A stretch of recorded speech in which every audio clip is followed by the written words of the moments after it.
আজকে বানাবো ছানার পায়েস।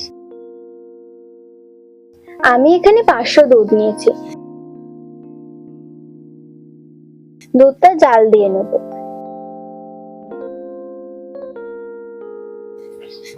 দুধে 2-3 বার বলক চলে আসলে ভিনিগার দিয়ে ছানা কেটে নেব।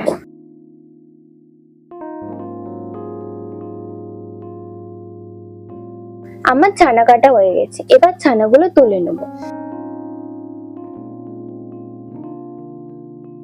একটা কাপড়ে ছানাগুলো দিয়ে জল ঝরতে দেবো। 20 থেকে 25 মিনিট মতো একটা ভারী কিছু চাপা দিয়ে রেখে দেবো। 20 থেকে 25 মিনিট পর দেখো ছানাতে এক ফোঁটাও জল নেই। কড়াইতে দিয়ে দিলাম 500 দুধ। দুধটা জাল দিয়ে নেব। এর মধ্যে 4-5টা এলাচ মুখ ফাটিয়ে দিয়ে দেবো। আর দেবো সামান্য নুন। নুন দেবার ফলে মিষ্টি জিনিসের স্বাদ বেড়েই যায় দ্বিগুণ।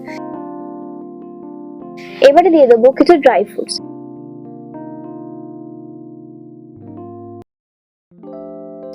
এবার দিয়ে দেবো কনডেন্স মিল্ক।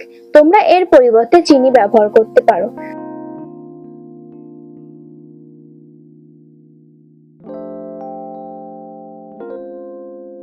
দুধটা আগের থেকে অনেকটা ঘন হয়ে এসেছে। এবার দিয়ে দেবো ছানা।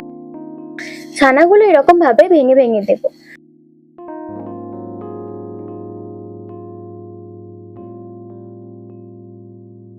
দুধটা আগের থেকে অনেক গাঢ় হয়ে এসেছে।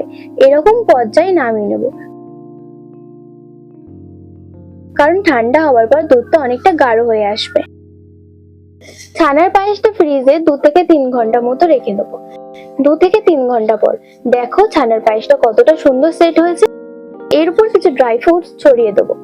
আমি ড্রাই ফ্রুটস গুলো হালকা করে ঘিতে ভেজে নিয়েছিলাম। আমার প্রিয় বন্ধুরা, ছানার পায়েসের রেসিপিটি কেমন লেগেছে সেটা অবশ্যই কমেন্ট করে জানাবেন। ভিডিওটি ভালো লেগে থাকলে আমার চ্যানেলটি সাবস্ক্রাইব করে ভিডিওটি লাইক করে দেবেন।